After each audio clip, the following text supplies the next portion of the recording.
Connaissez-vous le mythe de la tête d'or? Laissez-nous vous le raconter. Un humain vivait, pieds nus, seul au bord d'une forêt. Il attendait le retour du jour. Mais le jour ne revenait pas. Et l'humain se mit à maudire la nuit.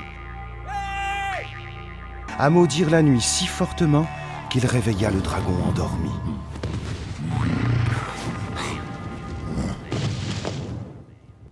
Tu as cru dompter la lumière, et elle s'est évanouie. Tu es le seul responsable. L'humain s'inquiéta. Serais-je alors condamné aux ténèbres? Je vais te donner un indice.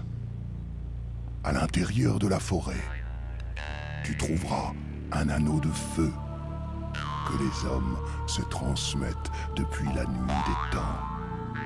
Si tu trouves le moyen de ne pas rompre le lien, il te mènera à la tête d'or.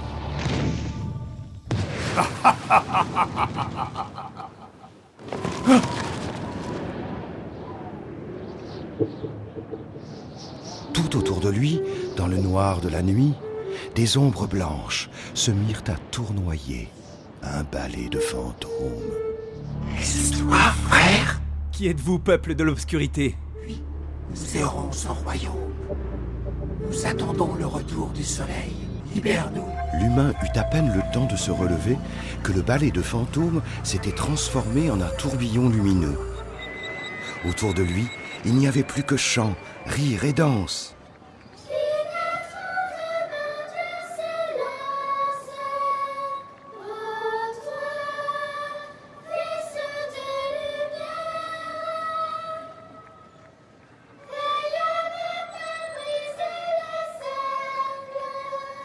Lorsque les chants, les rires et les danses eurent cessé, l'humain se retrouva à nouveau seul dans l'obscurité. Autour de son poignet brillait un bracelet d'or. L'humain, redevenu confiant, regardait à son poignet le bracelet de feu lorsqu'il le vit se volatiliser à la vitesse de l'éclair,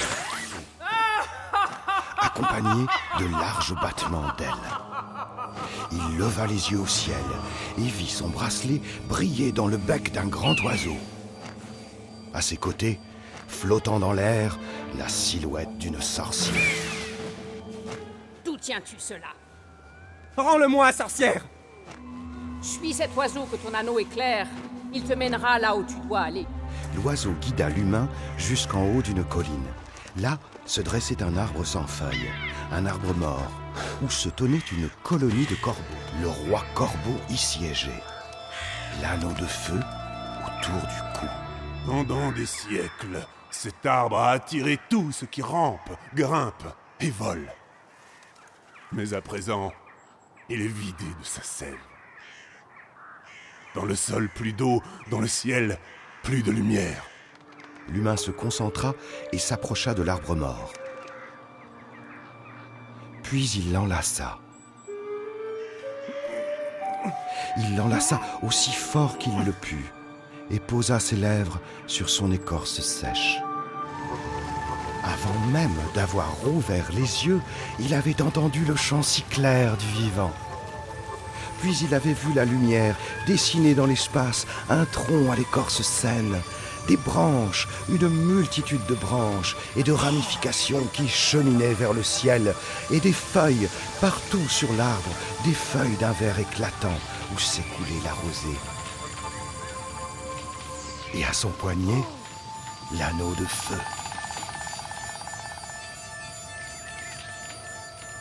Soudain, quelque chose tomba entre ses mains. Une pomme d'or!